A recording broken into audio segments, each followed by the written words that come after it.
Hello everyone and welcome. आज की इस वीडियो में हम देखेंगे जो 15 अगस्त को इंडिपेंडेंस डे के दिन प्राइम मिनिस्टर ने जो भाषण दिया था उसमें से यूपीएससी के लिए क्या रिलेवेंट है। Let's understand.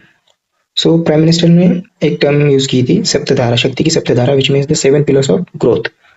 So Saptadhara stands for, जो आपने सुना होगा कि 7 रिवर्स। उसमें क्या है कि सिंधु, ब्यास, रावी, सतलज, चेनाब, झेलम एंड देन सरस्वती। इन 7 रिवर को मिला के सप्तधारा बनती है, जो आपने हिस्ट्री में पढ़ा होगा। So the first point is manufacturing.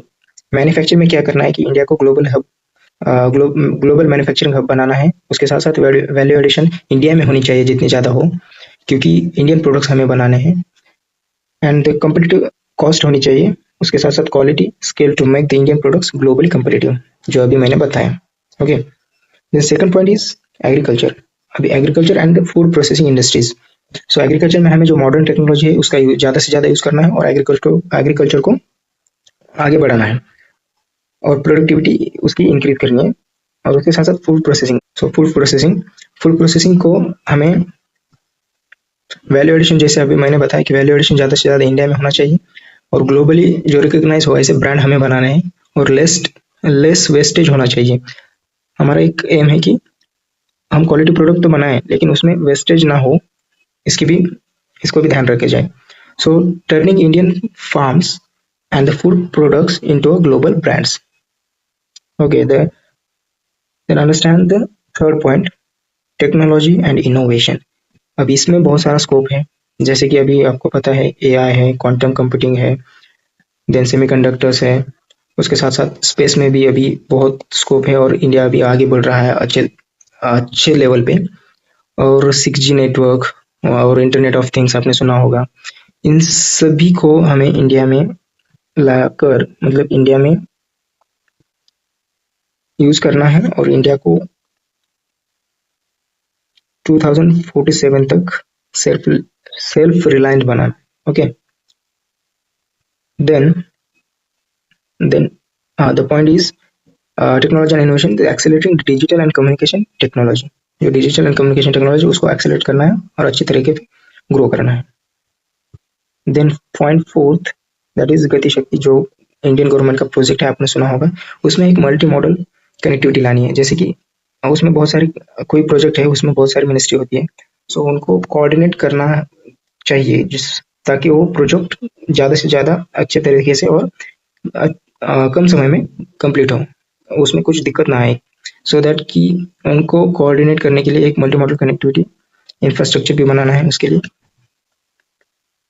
And then point fifth is Raksha शक्ति।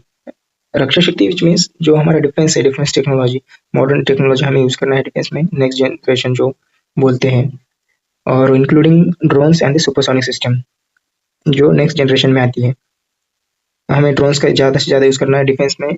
हमें सेल्फ रिलायंट बनना है। अभी भी हम कुछ इंडिया में बनाते हैं जो इंडिजीनियसली बिल्ड है और इंपोर्ट भी करते हैं। Then point six is green and blue economy. Green में तो आपको पता है, ब्लू में क्या होता है, ओशन ही कहते हैं।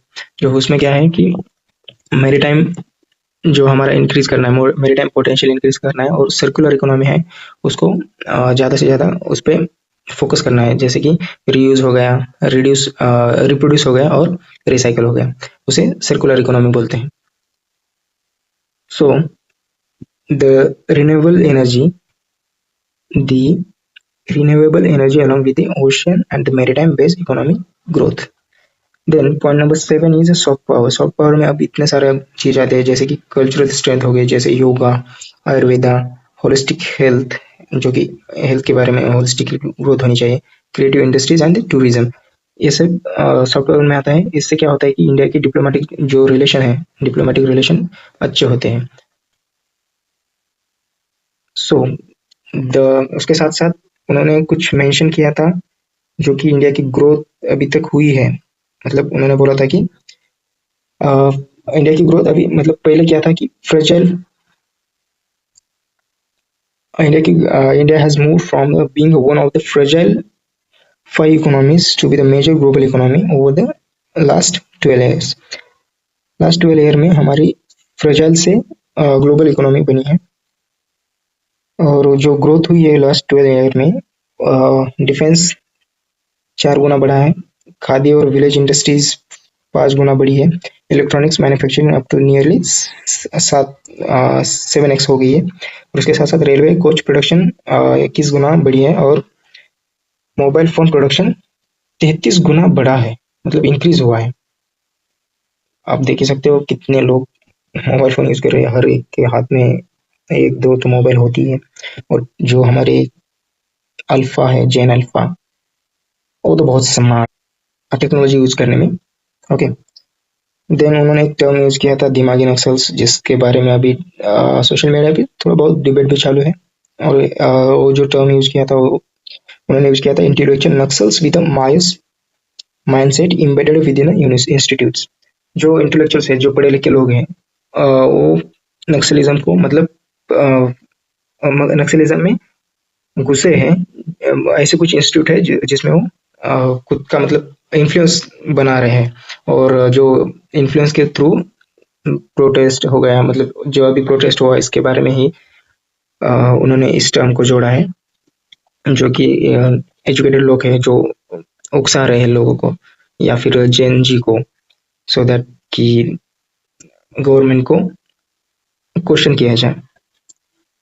लेकिन आपको ये टर्म ध्यान में रखना है, क्योंकि हो सकता है कि एक टर्म आ जाए पेपर में और पूछा जाए कि इसका मतलब क्या है, या फिर किसके रिलेवेंट है, किस चीज़ के रिलेवेंट है, या आप इसको कनेक्ट कर सकते हो कि left wing extremism internal security में पढ़ते हैं हम।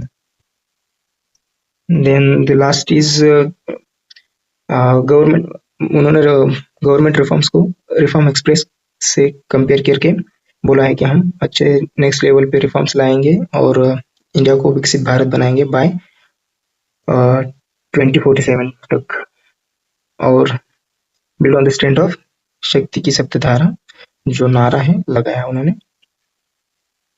और दैट्स इट।